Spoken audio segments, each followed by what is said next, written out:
You don't expect the people who gave you life to steal your future. When I opened my bank account that morning and saw a balance of $2,347.16 instead of the $550,000 I had saved over a decade, I didn't scream. I didn't cry. I didn't even blink. I just stared at the screen and whispered, "So this is how it finally ends." And somehow, I wasn't surprised. Before we dive in, we'd love to hear from you. Drop a comment below letting us know where you're watching from and what time it is for you right now. We're excited to connect with all of you, so don't forget to like, subscribe, and hit that notification bell for more amazing content.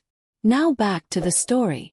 If you'd met me 2 months ago, you'd probably describe me as responsible, quiet, maybe even boring. I'm Ariana Reyes, 27 years old, born and raised in a house where you earned love by being obedient, quiet, and useful. For most of my life, I was exactly that. The good daughter. I did everything they asked.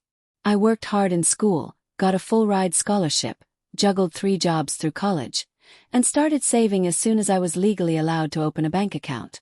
I didn't drink. I didn't party. I didn't move out, even when every cell in my body screamed for freedom. Freedom was a luxury I couldn't afford emotionally, and, until recently, not financially either. My parents believed in hierarchy, tradition, and total control. My father, Mariano, ran the house like a general. He was never physically abusive, but his words were sharp enough to draw blood. He believed daughters should be grateful, compliant, and invisible unless spoken to. My mother, Rosa, was quieter in her tyranny. Her weapon of choice was guilt, laced with tears and disappointment. Then there was Liam, my younger brother, golden boy, future doctor, the center of the universe. Liam couldn't hold down a job for more than a month, never made his own meals, and once forgot to apply for college until after the deadline. But none of that mattered, because to my parents he was the son. There. The one worth investing in. Me. I was helpful, reliable, good with money. No one asked if I was happy. I'd been saving since I was 17. At first it was small. Tips from waiting tables, birthday money, tutoring cash. But over time it grew. I got into remote tech consulting. I taught myself cybersecurity and digital asset management. I lived like a ghost, quietly funneling money into my savings while driving the same dented car I bought in high school. By 27, I had accumulated over $550,000. My goal was simple: buy a house, my own house, and finally live on my own terms. But I made one mistake. I told them I was planning to move out. It was a Sunday morning when I brought it up. We were sitting around the kitchen table eating eggs. Dry, overcooked like always, and I said, "I think I'm ready to start looking for a place." Silence. Then a sharp clink of Mariano's fork against his plate. "You're not married," he said without looking up. "Why would you live alone like some stray dog?" Rosa sighed like I had confessed to a felony. "Do you know how unsafe it is for women by themselves? Maybe if you had a husband." "I don't need a husband to live alone," I said too calmly. Mariano's eyes snapped up. Cold. Calculating. "You think you're better than us now, huh?" Shrugged. "No. Just ready." I thought that would be the end of it. An argument. Few days of sulking. Then they'd get over it. But what I didn't know was that they had already been watching me. The signs were subtle at first. My laptop ran slowly. Some of my files had timestamps I didn't recognize. Once, an email I never sent showed up in my sent folder. I brushed it off. I was tired. Busy. Probably just a glitch. Then came the weird comments. Rosa would say, "You've really been earning a lot, haven't you?" Even though I never told her about my freelance clients. Mariano asked, "What's that app you use to buy your crypto?" Out of nowhere, though I kept that part of my finances secret. I should have known. Did know. So I set a trap. I created a decoy bank account. It had just over $2,300 in it. Enough to look real, but not enough to hurt me. I linked it to a mock budgeting app and left it open on my laptop. Then I built a fake spreadsheet titled Home Savings Plan, and even dropped a few lines in my notes app about transferring the entire house fund soon. Meanwhile, my real money stayed encrypted, scattered across secure digital wallets, multi-authentication protocols, and international fintech platforms. Nobody could touch it without unlocking 7 layers of security. And me waited. And this morning it happened. I just brewed my coffee when I opened the app. $2,347.16. Not a glitch. Not a mistake. I stared at the screen, waiting for the heartbreak to hit. But all I felt was a quiet, tired kind of triumph. They did it. They really did it. I walked into the kitchen like a woman on autopilot. My parents were eating breakfast. Liam lounging on the couch watching some YouTube video about how to ace med school interviews. As if that would make up for his 2.1 GPA. Morning, I said, placing my phone on the table. So, who wants to tell me where my money went? Mariano didn't even flinch. Don't be dramatic. You stole from me, I said louder now. That was my account. You mean the money we watched you hoard while your brother struggled? Rosa chimed in, eyes cold. I earned that, I snapped. Every dollar. You had no right. Mariano leaned back in his chair, smug as hell. You were naive. You made it too easy. You really thought you could keep that kind of money hidden under our roof. He chuckled. Thanks for your savings, he said. You've just paid for your brother's future. I stared at him, heart pounding. And then out of nowhere I laughed. A short, sharp burst. Rosa looked confused. What's funny? I wiped a tear from the corner of my eye, still grinning. You really thought you got away with it. Mariano's smile faded. What? You transferred everything out of a ghost account, I said calmly. A shell. Barely $2,000. I let you see it because I knew you'd take the bait. What are you talking about? Rosa hissed. I built that account to look real. I even tracked it on fake spreadsheets. The real money. You'll never find it. It's not even in this country. Liam sat up, panic flashing in his eyes. Wait, are you saying? You stole nothing, I said. Except your integrity. And now I have proof you accessed my devices without consent, moved money from a fake account under my name, and impersonated me to do it. I turned to Mariano. That's wire fraud. Identity theft. You know that, right? Mariano stood, but I didn't flinch. Not this time. You ungrateful little. No, I said with a calm that surprised even me. I'm just not stupid anymore. And I walked out. Outside, the sun hit my face like a promise. It was over. The pretending. The obedience. The mask of the good daughter they could control. They thought they'd broken me. But they never even touched me. They say rock bottom is the moment you have nothing left to lose. But for me, it was the moment I realized I never had anything to begin with. Not love, not loyalty, not even basic human respect.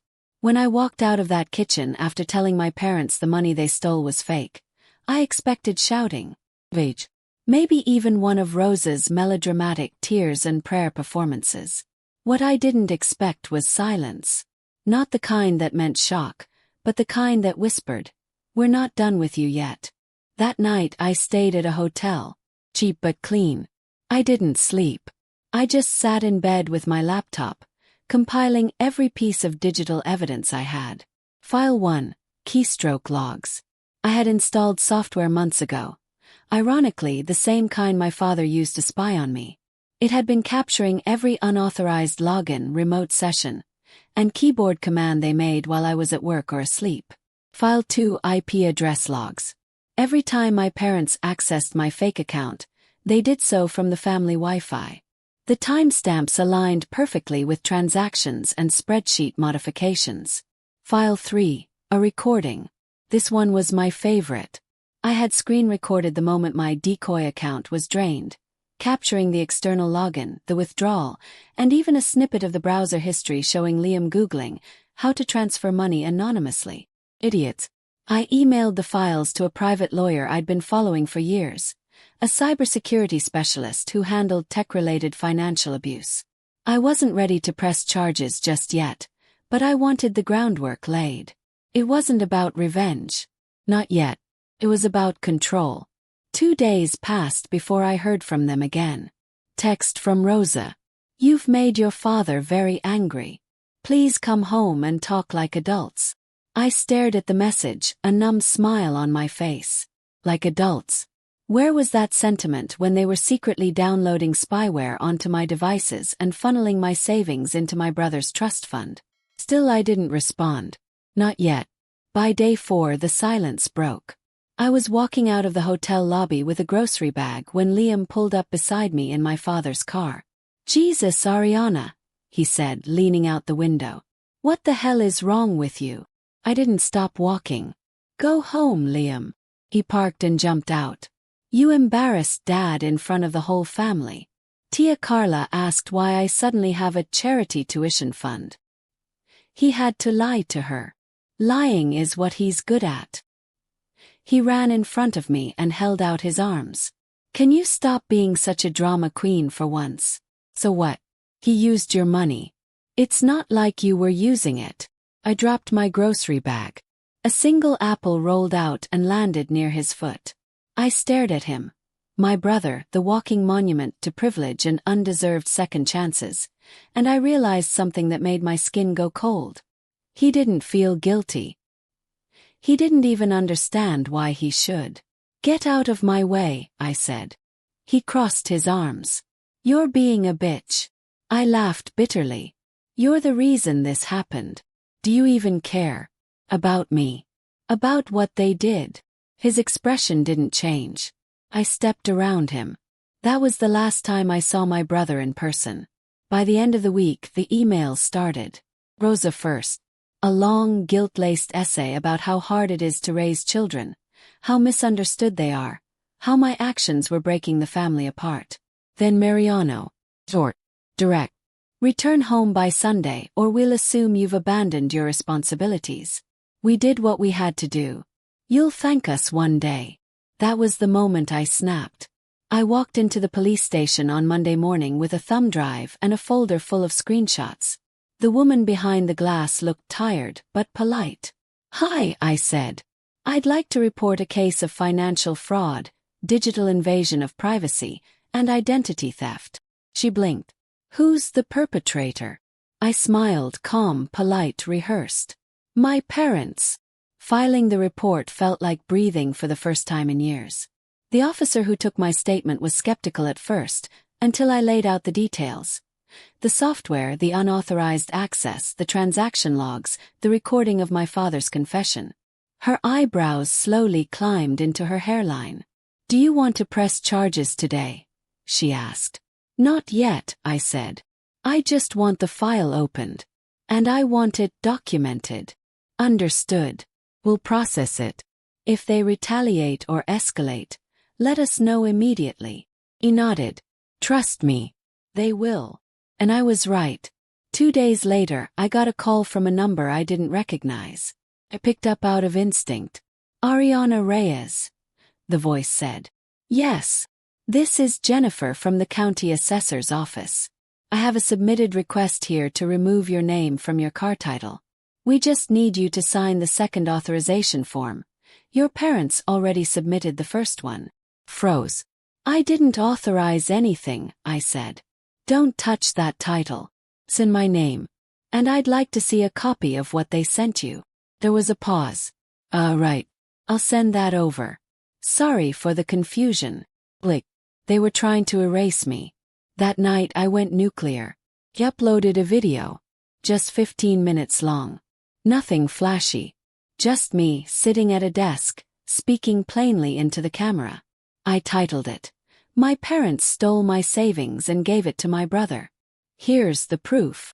No names, no addresses, just the story. I didn't expect it to go viral, but it did. By morning it had 300,000 views. By the end of the week, 2.3 million. The internet reacted with fury. Women especially. Sharing their own stories of financial control, emotional manipulation, and golden child family dynamics. Hashtags exploded. Hashtag stolen savings. Hashtag digital abuse is real. Hashtag not just parents. I watched quietly as influencers, lawyers, and news outlets began referencing my case. Anonymously, of course, for now. The family secrets my parents guarded like treasure had become a public reckoning. Mariano tried damage control. He called me 5 times. Left voicemails that ranged from apologetic to threatening. Take that video down. You're ruining your mother's health. You think strangers care about you. You'll come crawling back when this all falls apart. If you loved us, you'd handle this privately. I sent every voicemail to my lawyer. Then I blocked him. The last straw came when I received a cease and desist letter from my parents' lawyer. They were accusing me of defamation and emotional distress. I laughed so hard I nearly dropped my drink. I forwarded the letter to my lawyer and added one line. Game on. I filed formal charges the next morning.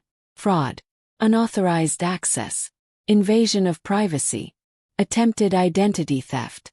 The investigation went public. And with it so did everything. Mariano's employer found out. He was quietly placed on leave. Rosa's church group dissolved overnight after someone emailed the video to every member. And Liam, his dream school, paid for with stolen money, revoked his admission. Turns out schools don't like scandal. Who knew? But the most satisfying moment came in court. A preliminary hearing. My parents sat across from me, stone-faced, dressed in modest clothes that screamed, "We're just humble, misunderstood parents." I wore red. Power. Anger. Survival. My father refused to speak. My mother cried on cue. But the evidence didn't care. The judge called it deeply concerning and worthy of escalation. Their lawyer tried to offer a private settlement. I declined. I wasn't after money. I wanted history recorded. Afterward, in the courthouse parking lot, I passed my parents without a word. Mariano called after me. "You're going to regret this." I turned around slowly. "No," I said. "I regret not doing it sooner." I drove away that day knowing 2 things. 1. I had finally broken free. 2. The only thing worse than betrayal by your parents is giving them the chance to do it twice. After the preliminary hearing, I thought things would quiet down.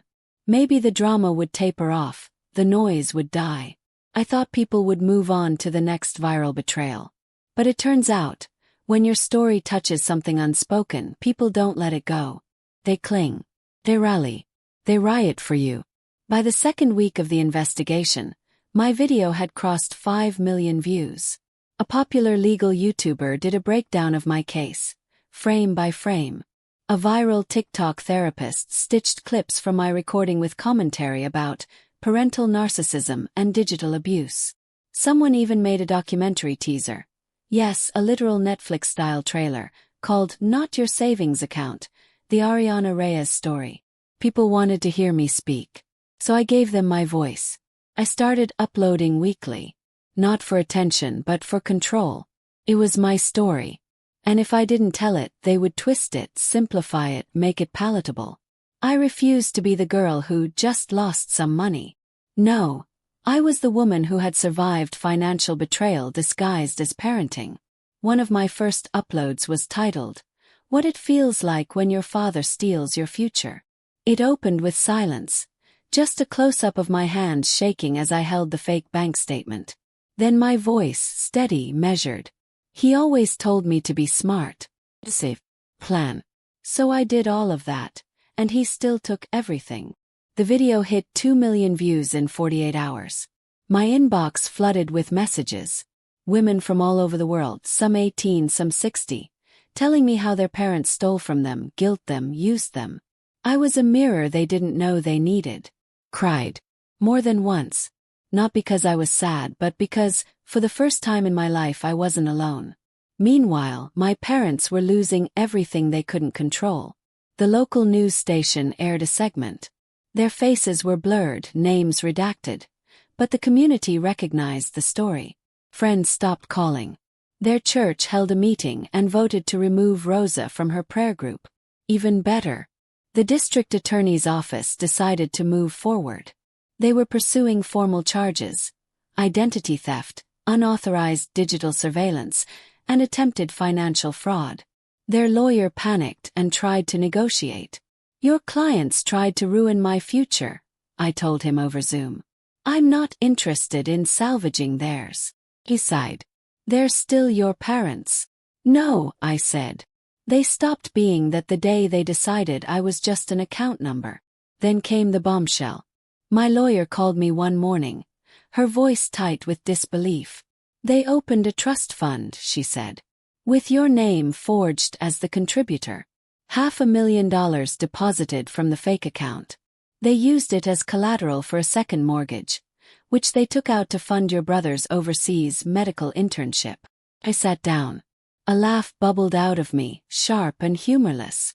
"You're telling me they built debt on top of theft?" "Yep," she said. "And that internship? The organization doesn't even exist. It's a front. Most likely a tax dodge, possibly fraud. And Liam signed off on the documents. Whether he understood them or not is irrelevant." I went silent. Then I said the one thing that sealed their fate. "Let's bury them." The civil suit was filed that afternoon. I sued them for damages, emotional distress, defamation, and digital invasion of privacy. It wasn't just about the money anymore. It was about the principle. That same night, I uploaded a video called, "What Happens When You Sue Your Own Blood?" I didn't cry. I didn't shout. I sat there in a black blazer, clean background, notes in front of me, and laid out the facts like a prosecutor. They built a digital prison around me. They watched me, controlled me, took what wasn't theirs and acted like they were entitled to it because they changed my diapers once. But here's what they forgot. They raised me to be smart. And now I'm going to use every ounce of that intelligence to make sure no one ever trusts them again. It exploded. Not just online. CNN picked up the story. Then The Guardian. By week's end, I was being contacted by journalists and legal reform advocates. A cybersecurity nonprofit asked if I'd speak at their annual summit.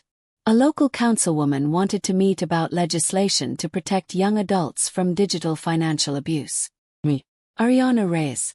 The girl who used to eat her lunch in the library to avoid going home. Now I was the face of something bigger. But the fame came with shadows. The threat started soon after. Anonymous numbers. Burners.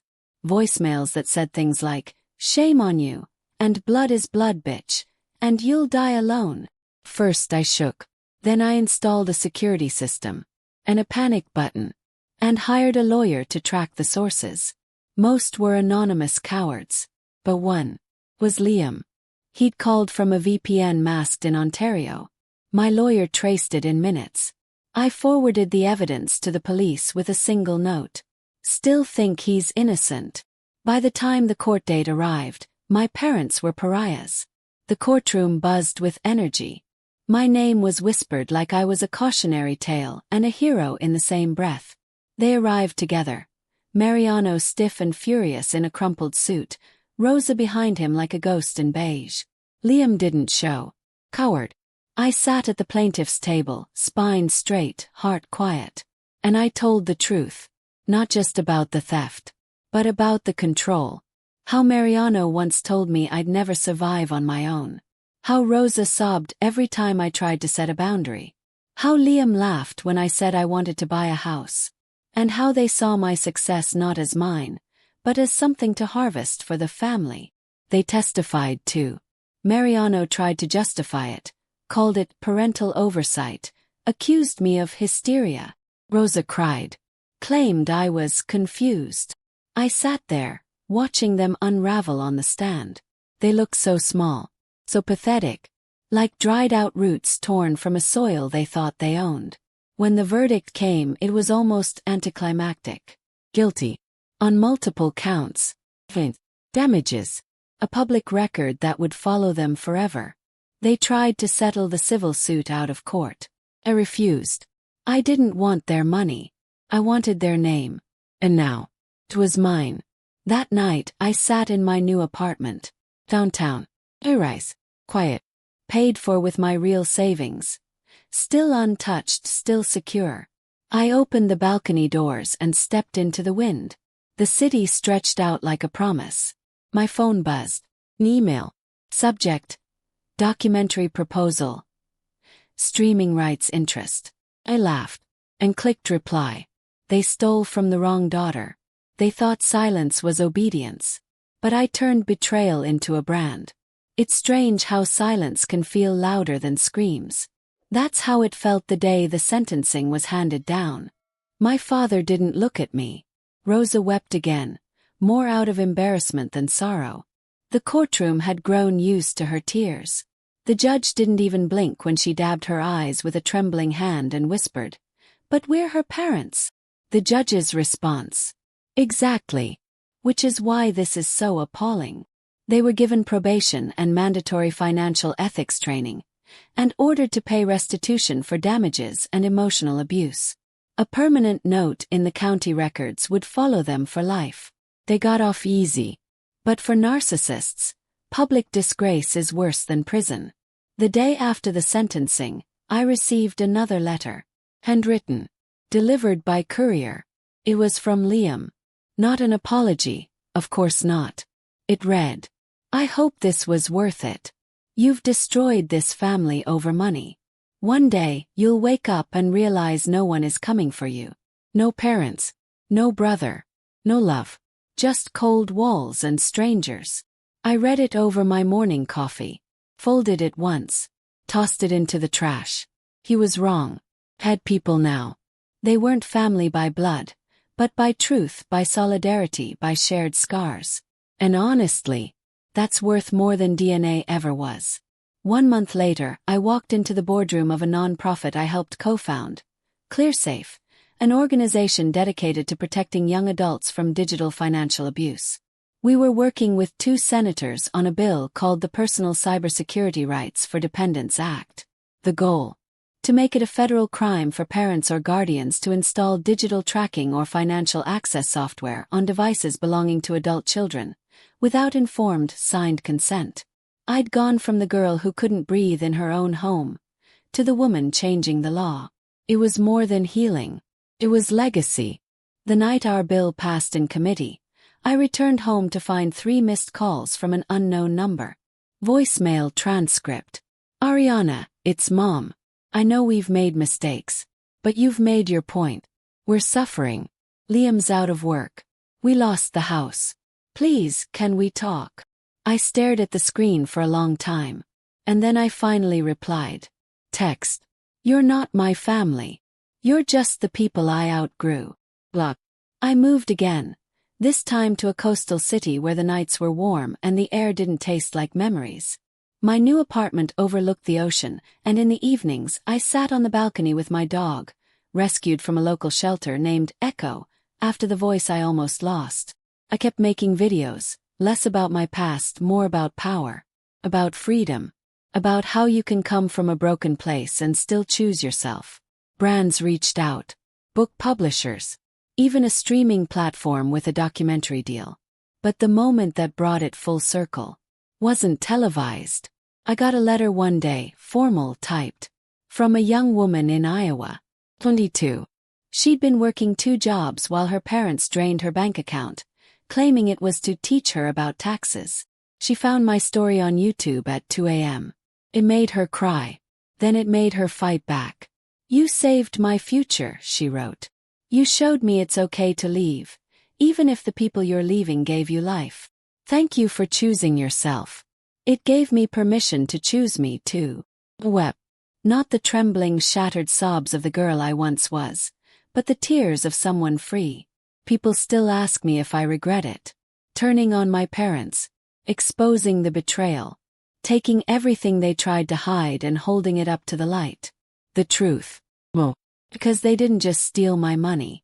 They tried to steal my future. And I took it back with every ounce of the woman they never saw coming. Some nights, I replay the moment I laughed in my father's face. The exact second he said, "Thanks for your naivety. Your money secured your brother's future." And I smiled. Because he never knew. The account they drained was fake. The real one, the one I built quietly under a different name, was now worth over $900,000.